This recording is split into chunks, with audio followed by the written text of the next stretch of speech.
Ciao ragazzi, my name is Anthony. Benvenuti to the channel if you are new, but welcome along to Inter Worldwide. It is an absolute pleasure today to be joined by two special guests. A huge shout out and thank you to the man on my left, your right. This is Alex Donno, host of the Cultural Connection Network and podcast. He is a great advocate for the English-speaking cultural community. To be honest, nobody connects us the way you do at the moment, sir. So thanks for giving me your time, bro. You're welcome, man. And I owe a lot of that to Jerry Mancini, who co-hosts with me, because he's really the social butterfly. Like, he makes so many connections that I wouldn't even think of making. I mean, I do make connections with people like you and with Mikey because of the whole Inter thing, but so many of the other, Calcio fans, Jerry helps me connect with. So it's great. It's great being on with both of you again. Shout out to Jerry, man, giving us all hope. If you can get that blue tick, sir, we've all got a fighting chance in life. My boy Jerry, Mikey, man, first time on the podcast. I'm gonna give you a chance to go ahead and tell people listening a little bit about yourself, because you do an amazing job on your Brothers of the World podcast as well. So it's actually really, really good to have you on, man. Yeah, it's great to be on. With both guys above me here. It's great. I've been on with both of you guys, with Donno on the Calcio Connection, and I've also had Donno, we got to get you, Anthony, on to the Brothers of the World podcast, which is mine and Hristo at Not Hristo on Twitter. We're the two main guys on that these days. I've been an Inter fan since 2014. And yeah, I also write for Serpents of Madonina, so check me out. My handle, Brothers of the World, at BOTW Pod, or, wherever you get your podcast. Beautiful, man. Thank you for that. I'm just going to apologize in the meantime. My internet is not great today. That's what you get when you're in lockdown in Sydney. I think the gears and the circuits are just jammed left, right, and center with people using the connection. But we will start off by talking about Inter's Mercato. And then all we're going to do is we're going to have a quick chat. We're going to go through the signings. We're going to give a quick little rating. And then we're going to talk about just a little bit about the rest of Serie A and in terms of what they're going to bring to the table. So it's going to be short but jam-packed. Guys, Alex and I have spoken about it on the Culture Connection a lot. 4 weeks ago, 5 weeks ago, 6 weeks ago, in that glorious time where Italy was kicking the rest of the world's ass in the Euros, Inter was getting their asses handed to them by the media in the background, left, right, and center. It was almost as though that the fire sale was never going to end, and there was going to be no money coming in and nobody to replace them. It was absolute chaos. So, Mikey, I'm just going to ask you a quick question before we dive into the specifics. How are you feeling now in comparison to the shitstorm that was post us winning the Scudetto in the offseason? Yeah, I mean, better than even, 2 days after when Conte announced his departure. Getting that whole storm around that, you had names as anything from Inzaghi, who were lucky really came in the end, all the way down to someone like Sinisa Mihajlovic. So, just the whole summer, it was kind of a case of damage mitigation, but we have some of the best guys in the business at that. And I think that we've come out at least where we were before, just in a way different look. I think we're going to be all right. And I'm really happy with everything that's happened over the summer post departures. Likewise, man. Well said. Alex, over to you. Anybody who's heard you speak knows where you stand, but can you tell everybody on Inter Worldwide, how refreshing is it to have someone like Don Beppe at the helm leading Darth Ausillio? Because I swear to God, without these two boys, we would have struggled, man.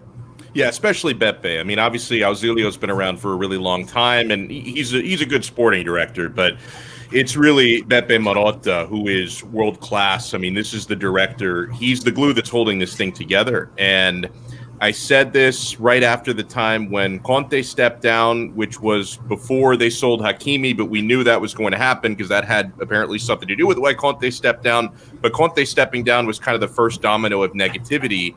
And I said it a couple months ago when this was going down, and I said it again 100 times, that as long as Beppe Marotta has confidence in the project, and he had confidence enough to sign a contract extension recently, he didn't have to do that. I mean, if he felt that there was no project, he could have easily just let the current deal expire and then start looking for his next opportunity or think about retirement, whatever it may be. But he chose to stick around and actually stay on with the project. And Beppe he's the straw that stirs the drink. And so, to add on to what Mikey was saying, of course, Conte stepping away, it brought, it was a tumultuous time. Same thing when Hakimi was sold, even though we knew for weeks that was going to happen. Then when Lukaku was sold, it really started to feel like rock bottom. And yeah, you're looking at that image here of the new signings. Marotta and Ausillio did, for their standpoint, an A+, 9.5 out of 10. Because when you have to replace players like Lukaku and Hakimi with a limited budget because you're not reinvesting all the money or even half the money that comes in, I don't think they could have done any better than they did with Dumfries, who we're still really yet to see, but I think we'll see him very soon. Correa, which really makes Inzaghi happy because they have a great relationship, and it makes Lautaro happy. I know that Mikey is the one who's always referring to him as Lautaro's friend, and they're balling together with Argentina, which is great. I know Milanisti are going to banter Hakan until the day he dies, and that's fine. We'll see if you can find more consistency at Inter. And so far, so good for Ed and Dzeko. So the job that the directors did with a limited budget and a limited amount of time, A++. Mate, we spent a total of 16 million euros on Dzeko, on Hakan, on Dumfries, and on Correa. I'll just repeat that. That's 16 million euros on these players. It's an absolute fantastic masterstroke. Mikey, over to you, man. If you were to give a rating to this Mercato and why, how would you wrap it up really quickly? I was speaking with some people a few days ago, but I kind of decided, thinking about it, an 8 out of 10 has got to be fair, because to look at the situation that is really above the club, like ownership is not the club's fault. Like, you can't blame the players, you can't blame management for what is above them. So for everyone to come together, for the sales that we made to have happened, that happens when you're in a bad situation, but for the signings to come in as smart as they were, and as many of them to know the league as they do, like, we can't complain. I'm really happy with it. I wish we could have, pushed a couple more butts out of the door, like, permanently. But, I mean, what can you do? We've dealt with that for years. I'm happy where we're at. Yeah, well said, man. Speaking of butts out the door, we did have a couple of butts exit on deadline day, man. Valentino Lazzaro went to Benfica in a $9 million move, which I think is still being called a loan on paper, although I'm pretty sure there's some dodgy redemptions that are going to be done in the background there, because that's part of the João Mario sale as well. Lucian Agume has extended his contract, but has gone over to sign for Brest in Ligue 1. Hopefully that guy gets as many minutes as possible, because he's someone that I really, really want to see how he goes. In terms of the players that exited us, Mikey, obviously getting rid of Raja Nainggolan, João Mario, all a given. Who do you think is coming back, man? We've got a few people out on low knee watch. I know it's a tough question, but I've had all my eyes on Esposito recently. He just scored an absolute belter of a free kick for Basel again yesterday. I swear to God, man, I'm going to have my eyes on him all season. What are you saying? Esposito, I don't know where to watch the Swiss League, but if anyone has a link, please hit me with that, because I need to see some more of this guy. He is putting in some absolute banging performances. I'm really liking what I'm seeing there, but if anyone is probably going to come back and it's not on good terms, like, of course, Esposito would be, it's going to be a guy that we always see coming back. It's going to be Dalbert. Like, the deals that we've had with Cagliari that have just, I don't know what it is about dealing with those guys out in Sardinia, but they just try to get the most out of us. They try to milk Inter dry, whether it's for Nainggolan, whether it's us coming back, countering and saying, all right, well, let's Nandez, Nainggolan, maybe we can find a deal there. But yeah, I just think Cagliari, I think Dalbert will probably end up coming back unless he has some kind of great season. And if he does come back, it may be with Cagliari asking if we can pay half of his salary for another season or something. Yeah, well said, man. Alex, going back to you, I know the quality won't be great, but speaking of cooking on international duty, that's Joaquin Correa there with the ball, passing the ball, receiving the ball back. It was actually quite a similar goal to what our Italian friend Federico Chiesa scored, but without talking about that, Correa, Lautaro, I said it when you graciously had me on the inter-segment of Cultural Connection this week, Interfix. It's very important for Lautaro to have some camaraderie, to have some companionship. At the end of the day, we all fizzled out of liking Mauro Icardi, but you cannot forget, Lautaro came there as his friend. Icardi was his mentor. He took him under his wing. And then he was Lukaku's best friend, and he'll never have a partnership like that again. Lautaro Martinez definitely was the saddest Inter player when Lukaku walked out of the door. He was like, why are you guys taking all my friends? This isn't fair. And here he is now with a very, very close friend in Joaquin Correa. Having that sort of relationship with your forward and with your strikers, it can only pay dividends on and off the pitch. Thank you to the 23 people that are joining us. Please like the video. Let us know where you're from. Alex, how excited are you for Correa to keep cooking with Lautaro? Yeah, incredibly excited. And I'll even add another wrinkle to what you're talking about, because one of my really good friends who I talk soccer with, football, calcio, no matter what language you subscribe to, one of my best friends who I talk a lot with about football is Argentinian. And he's not an Inter supporter, but he's a big Argentinian national team supporter. And so he's thrilled that Lautaro and Correa are now playing together, because that's only going to increase the chemistry that they have at the international level when they play together at the club level as well. And so I think that's really, really big. And obviously I knew they were from the same country, but I didn't realize exactly how tight Lautaro and Correa were until they have started playing together and we see all the love on social media. So I think it's perfect. And then, of course, Correa, as I mentioned off the top, he also has the relationship with Simone Inzaghi. I mean, clearly they worked together well over the past 3 seasons, so much so that Inzaghi wanted him this badly at Inter. So this checks off a lot of boxes. Then on the pitch, you have Correa's creativity. And I know that he doesn't have a history of being, a big-time goal scorer. But, in a 2-striker formation, his creativity is going to come in really handy. And then also, would not surprise me to see him scoring more goals in an Inter shirt than he was in a Lazio shirt, because he's going to be getting, better service. And I'm not throwing shade at Lazio, but obviously he's surrounded by more talent and more depth at Inter than he was at Lazio. I mean, we already saw him banging in a header in his debut. He doesn't score very many headed goals. So I think this is the perfect storm. And I feel like now, compared to a week and a half ago, I feel like back then I was taking silly pills, because I was really advocating for Belotti, mainly because he was reportedly going to be a lot cheaper. And now, after watching Correa actually play with Inter and watching him again with Argentina over the last couple of days, I feel like, we absolutely got the right guy. Even if we had to pay twice as much for Correa as we would have had to pay for Belotti, I just think he's going to fit so much better in this system, and he's going to gel so much better with Lautaro than Belotti would have. Well said, man. I'm going to bring in our friend Mario Galliano. Let's see if his connection is stable. Thank you to the 30 people that are here right now. Geez, it really jumped in numbers as soon as Mario joined, Mr. Popular. How you going, man? Looking good. You healthy? You safe over there in New York? I thought he was over. What are you talking about on Mercato, man? Give it a rating between 1 to 10. And how excited are you for Correa to cook with Lautaro? 1 to 10, I gave it like a freaking 9.5, because we were left for dead and they worked magic bringing Correa. I was hoping that they would bring in Belotti to give it a 10, but beggars can't be choosers. Yeah, fair enough. I'm just gonna bring up the sorry, man. Your connection is not good, bro. So I'm just gonna bring you back in later on. It's not good. I'm gonna bring up a graphic that I wanted to allude Alex and Mikey to. Because in terms of damage control, and that's what we've pretty much called it, like this whole time, damage control, Inter really handled their business in a very, very appropriate way. Mikey, in comparison to the other clubs, man, where would you rank Inter in terms of the Mercato? Especially the big ones.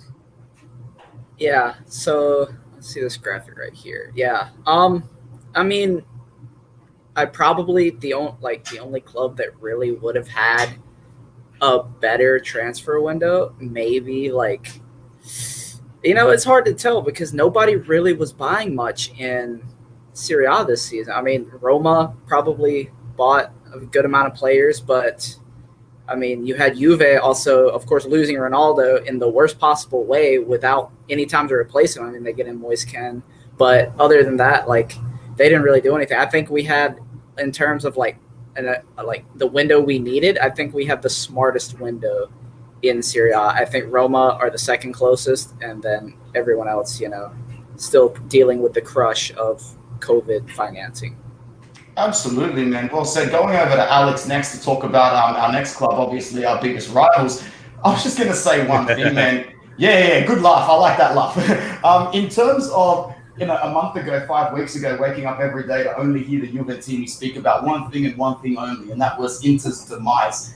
In their backroom directors, my friend, I don't know what they were smoking in the off-season in Turin, because letting an asset like Cristiano Ronaldo, who wanted out in May, we know that, for them to just sit there and think that that asset was going to maintain its value and people were still going to be lining up out the door on the last day of the market, it's never worked for me for produce. It's never worked for buying a car or property. What the fuck did they think was going to happen to Cristiano Ronaldo on the last day of the Mercato? They got rinsed. Like, that graphic is like they're paying 2.5 million a season, Man United, to Juventus. I'm a fan of Moise Kean on the pitch, not a fan of his behavior off the pitch, but Right. I'm not too sure how to rank Juventus' Mercato, Alex Donno, because part of me wants to give it a 2. Part of me wants to say you're going to be eating your words at the end of the season when the dark arts come to life. I mean, it would have been a 0 if not for Locatelli coming in, and that was, I know that was the player that Juventini coveted most. We'll see if he becomes like a Chiesa type, where he takes really the next step and takes it to the next level at Juventus. Obviously, I liked him at Sassuolo. It's hard to say at this time whether he's overrated or if he really is. People are trying to say he's the next Barella or something, which I doubt, but we'll see if he can get into that stratosphere. So at least like that was the one move that they had to get. Otherwise, the Mercato would have been an unmitigating disaster.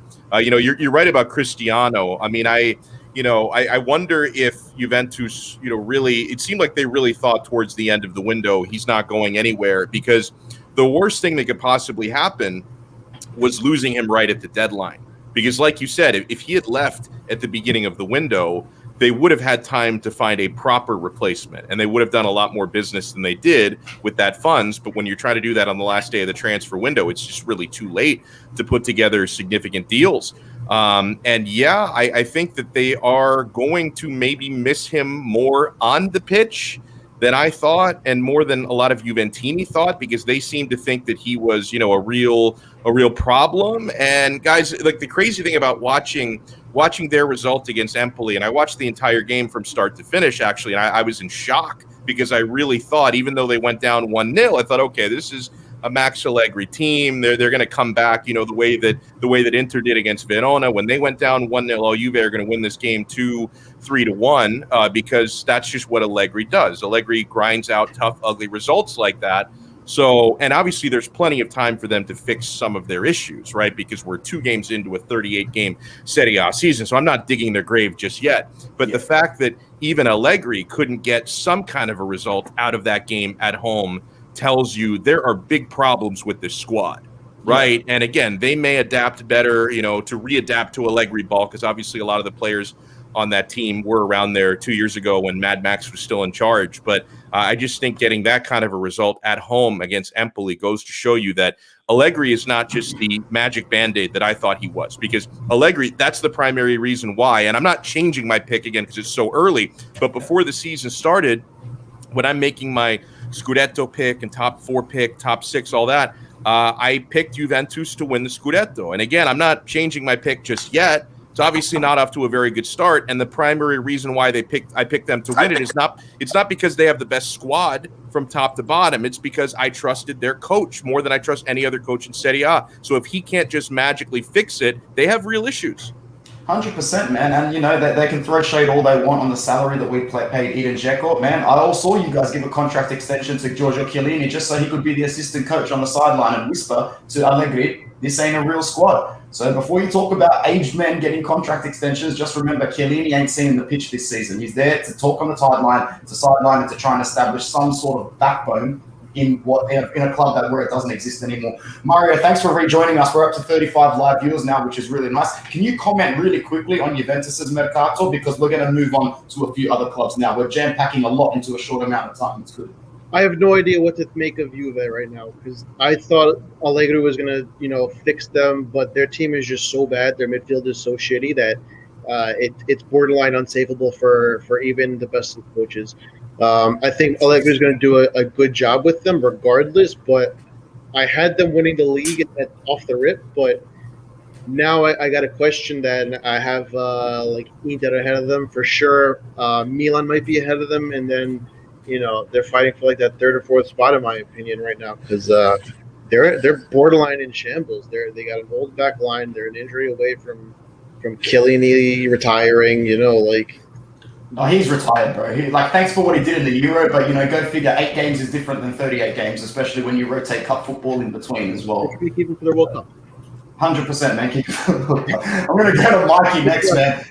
In terms of gas, no one's got the gas right now to the degree that Jose Mourinho and Roma do. Now, I've watched Jose Mourinho almost closer than I've watched any other manager post Sir Alex Ferguson in my life, and Roberto Mancini at Inter as well. This is a textbook Jose Mourinho start to the season. Anybody that's saying that this guy's challenging for the Scudetto, you've got to zip it, man. Trust me. He can get this side to a top 4. But I can already see, and they've played some good football in the first 2 matches, but look at who they've played against. They have been still exposed at the back. I'm expecting a bigger season from Mancini in defense because I really think not going to the Euros hurt his ego. Rightfully so. He had a wank season last season, in my opinion, and didn't deserve to go to the Euros, so I expect him to be better. I like their outs. I like the fact that they were able to get rid, Mikey, of your likes of Juan, Bruno Perez, Florenzi, Pedro, Unda, and even Dzeko to an extent. I mean, you look at those players right there, that's a lot of bloody wage. That's a lot of wage to get off the books. Probably why they were so comfortable with splashing 40 M's on Tammy Abraham. Mikey, what are you saying about Roma, bro? Is the gas legit? I'll say what I've said about Mourinho. I think I said it on my podcast, but, his teams are great until they're not. But you never know when that not is going to be. So I like what I see from them in the beginning, but also their best match was against Salernitana, who really, they're probably going straight back down this season. I want to see some of the top teams play each other before I really get a read on anything, but I like what they have shown so far. I really like what Tammy Abraham has shown so far. I liked him still at Chelsea. I know a lot of people weren't rating him as highly, but I think that's a good move for him. Shomurodov, I don't really I couldn't get a read on him even at Genoa. He didn't impress me as much, but I've seen a lot of people praising that signing and saying he could do well as a Mourinho player. Patricio is a good keeper. He is a good keeper, man. Yeah. We don't know too much about good keepers at the moment, but Ibanez, bringing him back I think is good. I really like their window. They cut wage as well, but we'll see where they are come January, Yeah, fair call, man. Let's go over to Alex next, and thank you so much, Mikey. That was a really, really good summary. Alex, because we're short on time, we're going to skip repeating teams, and I'm going to let you handle the red and black side of our favorite city. Decent transfer market by these guys. I mean, we've done our banter bit, Alex, left, right, and center in terms of their free outgoings. But, and there's a reason why this graphic has a lot more gold than the other ones. They were busy. They were really busy. Yeah. Alex, what are you making of Milan's Mercato, man? Because while it is a big thing to lose a couple of those names for free, I feel something similar with Inter in a sense where it's time for them to break free of a stale mentality that was sort of holding them back. And you can't do that with someone like Raiola and Donnarumma leeching that club from the goalkeeper position. I think that I thought their Mercato was fine. I find it very weird the way that Milanisti are reacting to it because for some reason, they don't seem that upset about losing a generational Italian keeper for nothing. Yet they were really upset for some reason that Junior Messias is coming in, and I guess that they didn't get James Rodriguez and some of the other players that they were linked to. And I've noticed that with Milan. I mean, if we think that Inter get linked to a lot of random, good players, Milan gets linked to 3 times as many, and even less of them go to Milan than actually come to Inter. Are you talking about the Isco, James Rodriguez, and Ziyech rumors that Yes. in the end just transpired to Junior Messias? They get linked to everybody. So I guess I can understand the disappointment because if you think that those 3 players you mentioned are all coming in and then you end up getting Junior Messias, who's actually a nice player and a nice story. I mean, a few years ago, this guy was in Serie D selling air conditioners on the side, making some extra money, and he's a fine player. I watched him a lot last season. I think his name being Junior is a little misleading because he's middle-aged, but it is what it is. But no, honestly, I thought Milan had a fine transfer window. I know that Milanisti, they're all happy that Hakan is off their books, or at least they claim that they are because of his inconsistent play. I actually thought they did a good job replacing Donnarumma. This is something that we talked about on a recent episode of the Calcio Connection. I think Donnarumma, losing him, it's a bigger loss for Serie A than it is for Milan. Because for the league as a whole, to lose one of the faces of Italian football because he's arguably the best keeper in the world, certainly the best Italian keeper. For him to leave and go to another country to go play in Ligue 1, that's a huge loss for Serie A. As far as Milan replacing him, they get a fine keeper in Mike Maignan on, lower wages, and I think he's going to do some good stuff there. So I thought that was a fine move. A lot of the moves that Milan made were keeping the players they had. I actually really like Olivier Giroud, and we see him. He's already scoring goals on a regular basis at Milan. I think that's kind of a sleeper signing that people don't give them enough credit for, I guess, because he's older. But honestly, I thought that Milan had a really good window. I think the main reason why I'm not going to pick them to really compete for a Scudetto, they can absolutely compete for top 4 and maybe make top 4 for a second straight year. I don't think their team is deep enough, and I certainly don't think that they have talent on the level of certainly an Inter, even a Juventus. I know we just threw a lot of shade at them, but they still have a better team on paper, and probably Napoli as well, and also the Stefano Pioli factor. Like, I'm still kind of wondering when the big precipitous drop-off is going to happen, because it's going to happen at some point. Absolutely. Thank you very much, Mr. Donno. Mario, going over to your sort of second favorite team in Serie A, except for when the fans go off on their rant to the point of no return. Quiet window for Napoli. And at the end of the day, man, I'm not trying to throw shade on Napoli fans. They always like to sit in the background and talk about their finances and how they care for and they balance the books. Well, as we said, Mario, they can win the balance the books Scudetto this season for the 20th season in a row. At the end of the day, I don't know what Juan Jesus is still doing playing in Serie A, but low-key business for Napoli, man. Do you really see them pushing hard this season? This, as we've all said, this team is tailor-made for Spalletti. He walked right into that 4-2-3-1 without having to change much.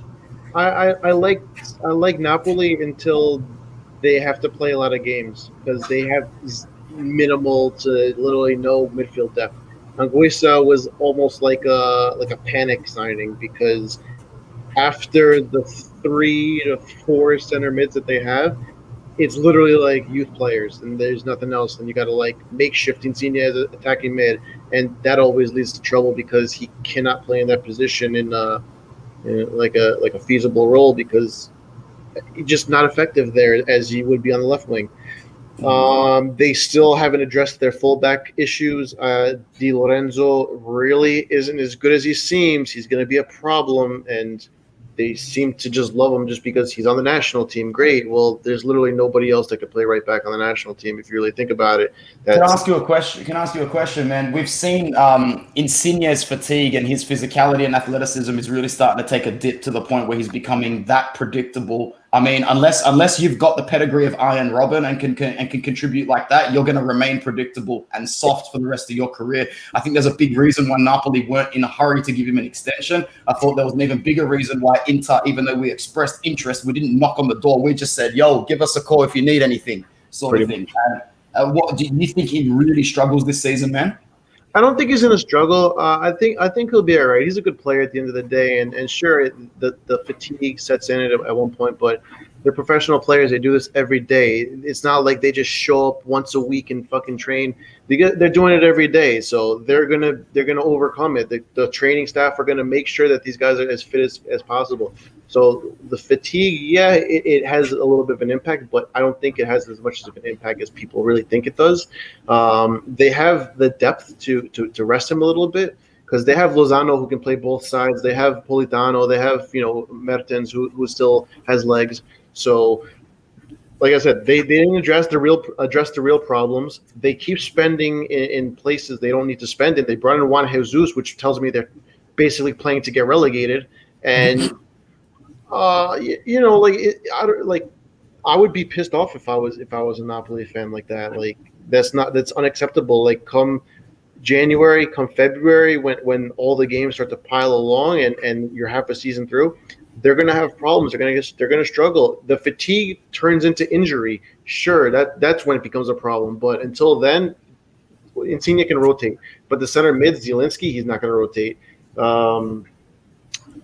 Demme, he's okay. Lobatka kind of stinks. Anguissa, he looked good in highlights, but I mean, so does Junior Messiahs over there. If they get I can already see the stress wrinkles forming on Spalletti's forehead, man. Like as the season goes on, I feel so sorry for the guy, bro. To be honest, he's always taking on jobs that are just so stressful. In almost a sense, like, can you help us here, Luciano? Can you save us here, Luciano? Not here. Have some beautiful food, have some beautiful players. He's always got to crawl from the ground up. Last two clubs we're going to discuss before we move over to comments, and then we'll depart in peace. This was a good one, man. This low-key for me is the domestic deal of the market. Mikey, we'll go over to you for this one. I forgot to put Basic's price in there, but that's okay. Lazio, under Sarri, low-key bringing in Felipe Anderson for $3 million, Pedro on a free, Zaccagni, it's still a loan on paper, but it's a finesse sort of loan from Hellas Verona. It's $8 million up front, which is an expensive loan. However, your redemption for obligation comes at $2 to $2.5 million. Basically, that means that Hellas Verona have said Zaccagni can be, and I hate saying stuff like this, Zaccagni can be injured for half the season, score one goal and gain some weight, but you're still going to give us $2 to $2.5 million at the end of the season for that contract. Their outs are good as well. I know that they expected more from Fares, but they've sent him out, I think, to Genoa, and Caicedo has also left, and Correa to Inter. Mikey, what are you saying about Lazio, man? Do you reckon Sarri can pull one out of the hat or not? Maybe not because of his transfers, but I like what Sarri has done so far. You know, if he can get Ciro Immobile to play as a sole number 9, that's scary. You know, that's like another Higuain type deal if he gets him really scoring. But, you know, with the window, I mean, Felipe Anderson, we know what he can do in this league for $3 million. I mean, I forget how much they sold him for, but to get him back for 3, that's really good business. I think 40. Yeah. Yeah, that's just that's making some money. I'll leave it at that. There's some other things I could say, but Pedro on a free, Zaccagni. I like Zaccagni a lot. He looks like Jersey Shore. Yeah. He's got the inch perfect hairline too. I like that. But man. Yeah, but their outs, I think they were looking for a little bit more on their outs. I knew that if Jerry were on here, he could check me, but they were looking for more money in their outgoings. I know that they've pretty much got as much as they're going to get for Correa, the $30 million from us. It's an initial loan, but they'll get some more money coming in. And I also know that they whiffed on Filip Kostic, who, if you believe one side of the media, Lazio were given a fake email address from Eintracht Frankfurt. If you believe Lazio, then if you believe Eintracht, that Lazio just spelled it wrong. That's Frankfurt. Yeah, they said it was Eintracht Frankfurt, forgot a K. But you know what? All of these stories are believable in some sort of way, so you don't really know. Yeah, there's probably a bit of truth to both sides, but it's a very Lazio thing to happen. I mean, they're very entertaining on and off the pitch always. But, I mean, I like it for them. I think Sarri can do well. I think he'll be a very strong top 4 candidate. I think it would be a bit of a disappointment. But with the depth that they, famously don't have, you will have to see where they are, come later in the season. But they have a good first team on paper. Yeah, well said, man. Another low-key market for everyone's low-key top side, basically. Bringing in one Musso for 20 M's. It's a fantastic price. Romero for 16. This third signing here, guys, Toon Koopmeiners, and I've probably said that name wrong. He's a brilliant player. Only reason I know who he is and follow him is because I have family and friends who live in Alkmaar, and I probably said that wrong as well. It's a part in Holland, and that's where he's from. And he's played for AZ for his whole career. He's the captain there. It's a very pride-filled small city. Whenever you can get someone with a mentality like that, expect this guy's value to not look anywhere near 12 million by the end of the season. It will double, in my opinion. Zappacosta for 9 million is a great deal. We weren't really keen on having him at Inter, but Atalanta just seems more of his level in terms of a club and in terms of getting some minutes. And I think Gasperini will get a little bit out of him. Alex Donno, I think picking up Demaral on the loan and they'll redeem him as well is fantastic. They probably shouldn't have got 14 M's for Barrow. Really, Alex, they spent over 50 to 60 million this market, Atalanta. That still wouldn't have even scratched the surface of their reserves. They've got that much in there. Alex, I expect Atalanta to do very well, man. Low-key, I think they've had a good market. Yeah, no question. And obviously, for me, the icing on the cake for their market is Juan Musso. I mean, that's one of the handful of keepers as an Interista I've coveted. I would have loved, and he's Argentinian, which fits the DNA of the club. If he could have eventually wound up at Inter, it doesn't look like that's in the cards now. Although if Inter can actually get Onana on a free, then I'd be perfectly content with that. But I really love and I really rate Musso, and he's going to make their goalkeeping situation better. That was one area where they've been a little bit inconsistent. And listen, Gasperini, he is a master of identifying players that will fit with his system, his exact wrinkle of the 3-5-2, and getting results out of players at Atalanta that very few other managers can get. I mean, he does a great job maximizing players with that club. And I think there's a reason why he has come to understand over the last few years that he's better off staying put at Atalanta than he is going, back to, a larger club, because I think that him having, for the most part, players with lesser egos, and the few players he's had with egos, he's clashed with, right? I mean, there's a reason why Papu Gomez is no longer there. There's a reason why, Ilicic has been on and off the market recently, but for the most part, he manages players that are egoless and, willing to play Gasperini ball, and he does a great job. So they're going to be in the mix. I mean, the thing is, Atalanta is always a little bit of a wild card because they can be in the mix for a Scudetto, but then there's also a chance they might miss top four because, for a club like that, getting stretched into 3 competitions, depending on how deep they go, we're always wondering when the Cinderella story is going to end. And if they were to maybe sacrifice Serie A to try and go even deeper in Champions League this year, to try and win Coppa Italia, the trophy has eluded them for, more than half a century. You have to wonder if they might end up sacrificing position in the Serie A table to try and win something like Coppa Italia. We'll see how it goes for them, but they're going to be in the mix for top 4. They could be in the mix for the Scudetto. Well said. Guys, we'll be going for 36 minutes. Don't think I've forgotten the 30 people in the chat. Usually I go out to comments, but what I'm going to do this time, I'm just going to finish off with Alex and let him depart in peace to have some family time, and then I'm going to run through all the comments with the rest of my guests. The last thing I'm going to talk about with Alex, because myself and him have been covering this rumor for I don't know how long now. Bruv, I actually think, whoops, wrong page. I think we're going to get him, man. I think Onana's coming to Inter, and we were whispering about this, Alex, I don't know how long ago. But as of this morning, I've got right here that he's training with the youth team and not the first team. And we've got it from pretty much every outlet going around. I'm excited, man. This is the sort of goalkeeper I really wanted to get to replace Handanovic. And I thought last season, in the offseason, I'm like, it's not going to happen. We're going to get Snake Leon. Any other club with half a brain is going to come in and just pay this guy's contract and let him train with the first team for 9 months until he can be registered. They didn't do that. He's training with the Ajax youth team. This is now very real, Alex, man. Yeah, and I think it's great. My only regret is that he can't come in, 9 months early because I think we have a little bit of a Handanovic problem to the point where there's even some whispers in the Italian media that Radu might get an opportunity. I'll believe it when I see it. That may just be getting put out there to to motivate Handanovic or just because the media likes to talk about Inter. But no, Onana is a player that I really rate. Not only does he have the shot blocking capabilities, and unlike Honda, he's entering his prime, and he's incredibly athletic, incredible shot stopper.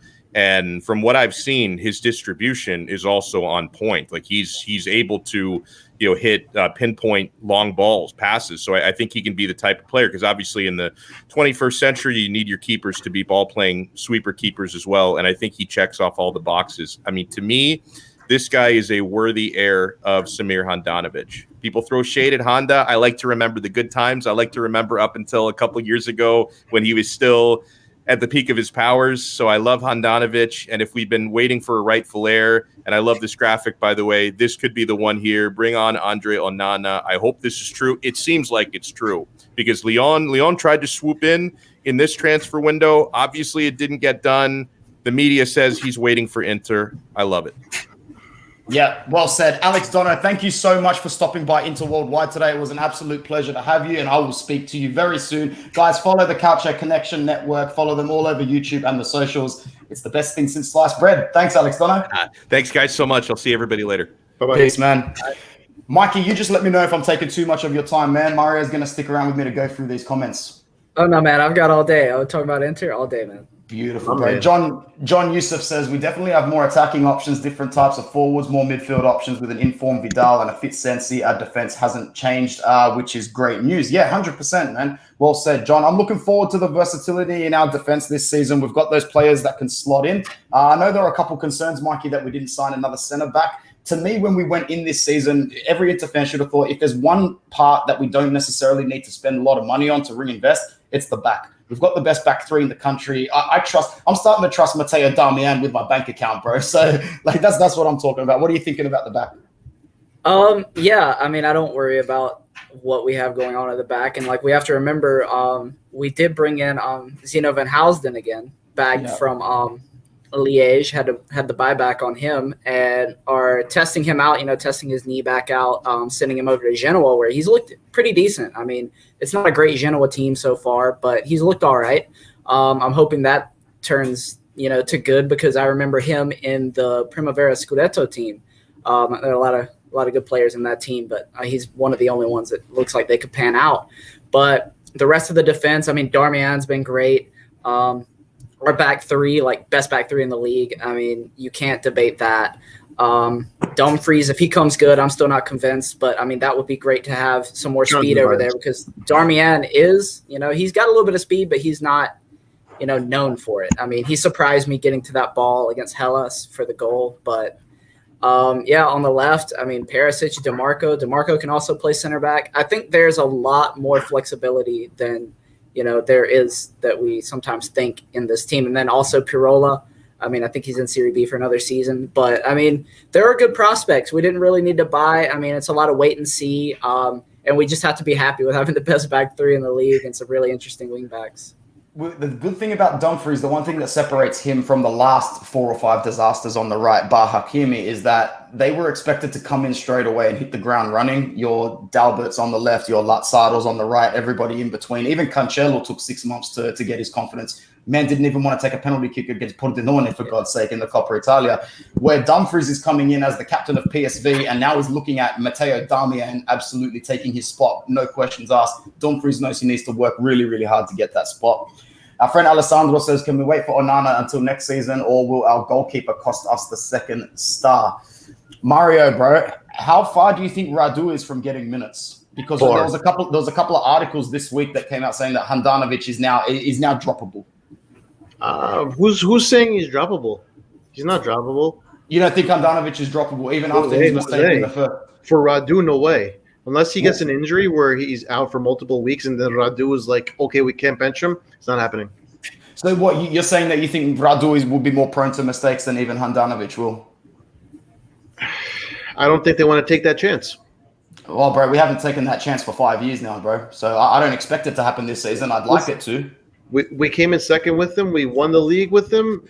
Yeah, I know. I mean, it's not sure he's going to have a couple bad games, but who knows? Maybe Radu gives up 5 penalties. Maybe he, misses a howler through his legs. Anything's possible. He might not organize it. Like I say, the communication on the field is a big thing that's not really talked about enough, because when you have a player like Handanovic who commands the defense and organizes the defense that well, it's hard to take him off the field. For a player like Radu, who's inexperienced, he couldn't even start at Genoa half the time.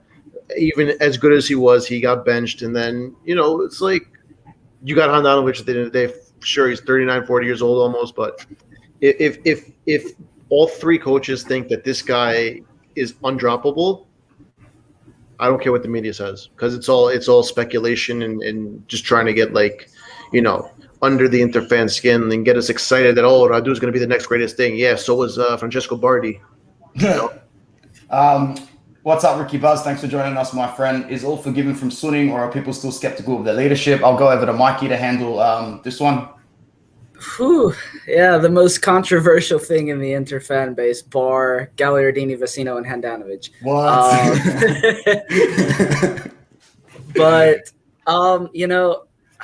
it's hard to say. I really think that Suning, if you look at their plan pre-pandemic, they were growing incremental. You could see the road. You could see what they were trying to do. I really liked that. I thought that everything was going well. I thought they were responsibly, working in the market. But I think the only thing really I can fault them for is their lack of communication, which is something they've never done much of in, their whole time as owners of Inter. But I mean, that really hurts with the fans. Whether, they're still doing, it's still a steady hand, there's still worse that could be out there. I think that they're getting closer to righting the ship, whether they want to keep beyond righting the ship and, build another project. That's yet to be seen, whether they just sell off, if they stabilize everything and they're like, all right, we got to move this on. I think that might be the plan in 2 years, 3 years, maybe. But I don't have a problem, that much of a problem with Suning. I respect them for what they've done. I just wish they would communicate more. And yeah, I think that's really all that can be said. I mean, there are much worse owners out there. There are meddlesome owners. There are owners who are clearly just in it to line their pockets and move it on. Like the vulture funds that have infiltrated football. We didn't fall to that, and I'm also happy with that. That's a really mature way to put it, man. I think as Inter fans, we always set high standards, and we always just love to have a whinge. The only thing I would say is that Jod Youssef makes a good point here. They need to sell, otherwise every year will be the same, in a sense that the debt is still a lot. I don't trust them to not sell Bastoni or Barella or Lautaro at the end of next season. I don't trust them to do that. If at the end of this season we have a great season, then there's big contract extensions, not necessarily monetary-wise, but time-wise for Bastoni, Barella, Lautaro, I'll be okay. But come end of the season, we're selling our assets again. Yeah, it won't be good. But there's no point jumping the gun that far ahead. I'm going to skip over a couple of these questions that aren't necessarily Inter-orientated. We'll see. Yeah, what's going on, Neratsuri? NL, good to see you. Gerald says, Inter fans, never had any problems with Suning before the pandemic ruined things. 100%, man. 100%. We know that. We knew what Suning's intentions were. But at the end of the day, man, if you receive some financial adversity in life, you need to plan ahead properly. If I lost my job tomorrow, I wouldn't go out and buy a new car. And I wouldn't go out and keep spending on nice food. I would really, really look at my life and how I can damage control it properly. And I get that Inter and Suning have just done that on a magnitude that, we just don't really understand sometimes. Ciao, Cesare. It's always good to hear from you. Indro Hari says Beppe, Marotta and Ausillio are so good and didn't look to panic to replace Lukaku and didn't become victims of ransom from Lazio, Cagliari, for Correa or Nandes. That's a good point, man. That is a good point. Mario, in terms of Marotta and Ausillio, how they handled this market, do you really think they got together after we won the Scudetto and just went, we're fucked? This is a joke. Look at this. You could almost, when I look back at some of the Scudetto celebrations after we won the title, it was almost like the managers, Contes, and everyone was celebrating with a scared smile on their face. After today, after we wake up tomorrow morning, we start again. Yeah, definitely. They went right to work, and they were like, we have to sell. We got to make this money back, and then we got to, fix it up. Well, 1 second. I'll give it to Mikey. Yeah, fair enough. Now, that's just piggybacking into this question as well. Beppe left Juve because the ownership didn't trust him and vice versa. Him staying should say something. Mikey, all you got to do is look at the Ronaldo deal, man. Beppe Marotta was the only director in that entire boardroom that said, no, guys, we're doing things right now. We don't need to change it. Don't change it. We're doing things right. I don't like to say this too loud, bro, but you take Ronaldo out of the Juve project and keep Marotta in the Juve project. Do we even sit here today with a badge on our chest? Yeah, it seems if you look at the way Italian football is, the team that has Beppe Marotta has the Scudetto. So, I mean, they made a choice. Beppe said me or Ronaldo, and they said Ronaldo, and we see what's happened. I mean, I think that deal has, been, nobody can judge, or not judge, but nobody can say that it has not been a bad deal for Juve. I mean, they lost out on so many guys because of that. They couldn't get Donnarumma. Just so much has happened in that time, and there's gonna be a lot of rebuilding to go on. There's a lot more rebuilding at Juve that has to go on than I think we give credit to, because Allegri is a great manager, but he's not a miracle worker. He can only work with players who are there, and they're playing with guys like Danilo, who is naturally a fullback in the center of the pitch. I don't see them recovering financially within the next window. It's going to be 2 or 3, maybe 4 windows before they're back on their feet. Yeah. One thing that and I enjoy having a lot of conversations with the level-headed Juventini. You don't really get the full version of them on social media the same way you don't get the full version of us on social media. But some of the ones that I've been associated with for a long, long time have said it very clearly.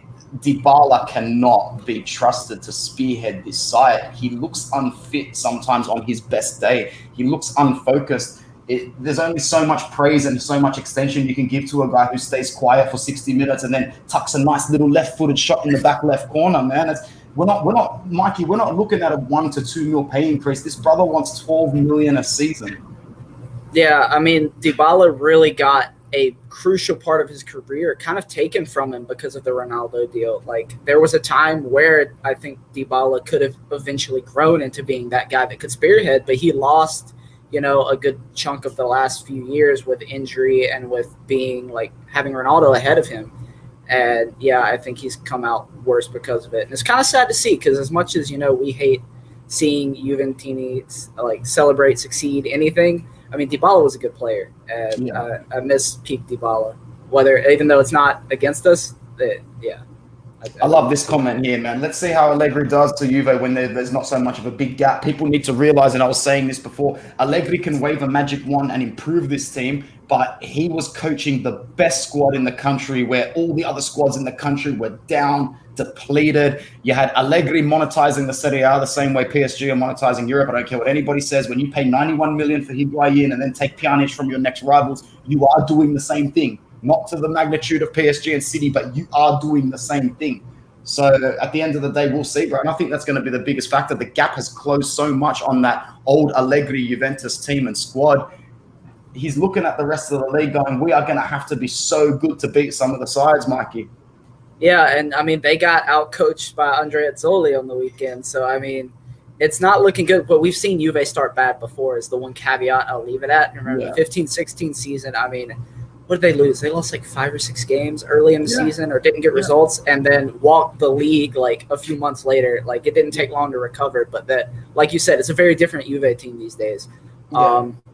So I saw a question. It was or I guess it's something that sticks out to all of us, is should we be saying Inter are Scudetto favorites this summer or after this summer? And I believe that, I'm not going to run from it. I think Inter should be winning the Scudetto this season. I think we should be favorites. I think Juve have not done enough to close the gap that we had made once we closed their gap. So, I mean, I think we're favorites, and I'm glad to be at the top. Yeah. Me too, man. Indro says, Lazio, in my opinion, is the one who has done a good job in this Mercato, not spending big, but still bringing players to fit Sarri's 4-3-3. Lazio going to challenge Scudetto this season. I would not say that is a crazy statement, bro, because Sarri is very, very delicate and very, very, pragmatic as well, in a way. And he's got the team there that can play for him. Like, I'll be very, very surprised if they're not challenging for top 4 end of season. Mikey, what are you saying about that? Lazio, they look really good. Sarri is a great coach. I think he's got a squad more catered to him now than he did at Juve, because we saw, some awkward lineups there. But I think with the midfield he's got there, he's got a really good midfield. He seems to have his wingers working. He's got Sarri ball almost, starting. You can see it starting to get its legs, which is something that sometimes takes a while with his teams, which is good for them. But, I mean, this is a guy that pushed Juve, to the brink a few years ago. I think we do have to worry a little bit, but I do think that they still lack a bit of depth. I think maybe once they go out of Europa League, if they do early, they make a push. But I'll be cautiously optimistic on their chances. Yeah. We are getting to the back 5 minutes of this podcast. Thank you to my guests for joining me. Mario Galliano, if you're still tuned in, how do you think Giroud and Zlatan will go this season for Milan? I like Giroud, man. I think he's a great player. However, I think it will get a little stale this season. Yeah, I like those guys too. I think Giroud's solid, and Zlatan, he's just never going to go away, the way it seems. He's never going to go away. He's just never going to go away. And I'm okay with that. I love watching him play regardless. Yeah, fair enough, man. Guys, I think I might start looking at wrapping it up with a few comments at the bottom. Ahmed says, I think Dumfries can be a centre-back. Wouldn't hurt to try him. I would say it would hurt massively to try him, bro. I'm not trying to experiment with ingredients that I've never tried before in this winning side. I get it. I get that maybe he could play there, but shoulda, woulda, coulda, Unless we're up by 4 goals against Benevento in Coppa Italia and someone's tired, there's no reason to put him in centre back, bro. Keep him out wide. We would need 6 players to die for him to do that. Yeah, man. And plus, at the end of the day, as we said, Damian might not be the best centre back in the world, but he knows what he's doing. So does Ranocchia. So does D'Ambrosio. Yeah. So I'm happy to put those players in for the minnow sort of performances. What else we got? I honestly think Beppe was as worried as the rest of us were. Oh, sorry. I honestly don't think Beppe was as worried as the rest of us were. Maybe he's just got a really good way of hiding it, man. But at the end of the day, that's his job, bro. This isn't his first rodeo. He's probably done some worse damage control, man. All Interesti should pray Beppe Marotta stays at Inter for a long time.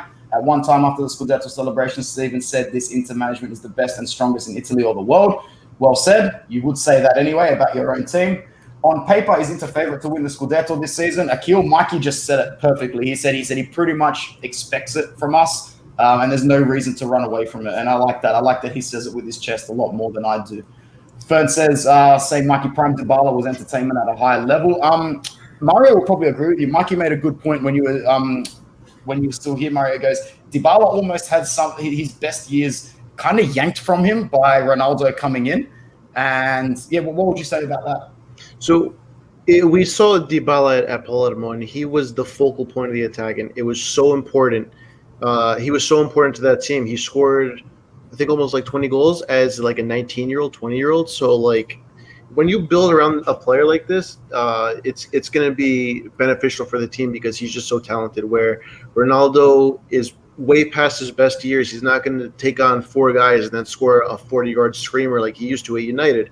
It's just he would take away from the players like Mandzukic, like Dybala, like what's freaking name, Morata. You know, all these players that are capable of making an impact on a weekly basis because he has to play. And when he's off his game, it was pretty often, like it was kind of like the similar thing to how I hated Icardi so much, because for 90 minutes he literally does nothing, but then he scores a game winner and everyone forgets about all the problems he caused. So like that's how it kind of was, but at the same time, like he's still a much better player, and 3-4 times out of the game he's gonna get you something, cause havoc. But the team had to play for Ronaldo, whereas Dybala can get the other guys involved and make it a little bit more of a fluid project. So I think having Dybala in that primary role is huge for Juve. Yeah, fair enough. Last couple of comments to end the show. Future says, worried about Onana training with the youth team and not playing first team for a year. Bro, I'm pretty sure he can't play first team football for another 4.5 months, still 4 months. He's still serving a drug ban, bro. So either way, there's probably something in there that says he might not even be able to train with the first team at times. I don't know the logistics. I don't know what those bans usually detail. But I think the fact that he's training with the youth team and training every day speaks volumes about the fact that he's still trying to get a move and trying to get a contract. And if we're first in, first serve, all good. What are you saying, Mario? Will they let him train at all with the club? See, I don't know that. If you just keep talking, just give me a second. I'll cross-reference. Yeah, I don't think they allow any kind of club-related activities. So he would have to do all his training separately with like a personal trainer and separate goalie coach, whatever the case was. I don't think he can go to the training ground and. Ajax goalkeeper Onana must train alone as he's banned from all first-team football for the next year after he was found to have banned substances, therefore not being able to train with the first team for 9 months. All right. Yeah, bro. That's there's a message to everybody else, man. Go home on a Friday night. The same thing with American sports. You fail a drug test, you basically can't do anything. So I don't see why it would be any different. I think it's a good rule. It's unfortunate, but like they gotta stay consistent and make sure it doesn't happen. I like this question to finish off the show because they're one I've got my eye on as well. What are we thinking of Laviola this season? They've underachieved 3-4 years in a row. It's about time they had a little bit of fucking back in them, man, because they've been pussies for the last few years with good squad as well. Mikey, what are you saying? I was singing the praises of Vincenzo Italiano last season at Spezia. I really enjoyed that. I think everyone who watches Serie A can agree that, year in, year out, pretty much, Fiorentina still has a decent squad. It was always been a matter of finding a serious coach to, get something out of this squad. And I think this may be the first year of that project where I think this is a season where they won't have to worry about relegation, where there's been seasons where it's been like escape in the last couple, match days. So I think they're going to build something. And I think this first season that they'll probably finish, comfortably mid-table or higher mid-table. I'd really like to see them go all the way and try and challenge for a Europa League spot. That would be really, really nice, man. That's it for me. That's it for Mikey. That's it for Mario. That's it for us on Inter Worldwide today. It's been a nice stream. I hope you guys enjoyed the Mercato review. International break goes up until for another week and a half, if I'm not mistaken. Is it a 2-week international break? It is, isn't it? Yeah, next weekend. Next Sunday, we're finally back. Yeah, we've got Sampdoria in our game back, which is what I'm calling our first real test of the season because they are solid this season. They are looking good. I think they deserve something in their first game against Milan. And like a lot of teams do, they're building a squad in the background just before they face Inter. So keep your eye on Ciccio Caputo in that first game. I'll tell you that much. Mario, always a pleasure, my brother. We speak soon. Of course. I just want to give a quick shout out to Jerry Mancini for finally getting verified. Jerry. Inspirational is an understatement. Big ups to Jerry. Thanks for joining us, Mikey, man. Let everybody know where they can find you. Yeah, thanks, guys, so much for letting me on. I'll speak Inter anytime. You can find me, this side, at MXHEL_. You can't pronounce it. I can't pronounce it. It's fine. You catch me on the Brothers of the World podcast with my boy Hristo. That's at BOTW Pod on Twitter. You can find all our links there. And yeah, I also do some writing on Surface of Madonnina. You catch me and Mario sometimes there as well. Yeah, absolutely. All right, from the boys, from all of us, Forza Inter. Ciao, ragazzi. Bye-bye.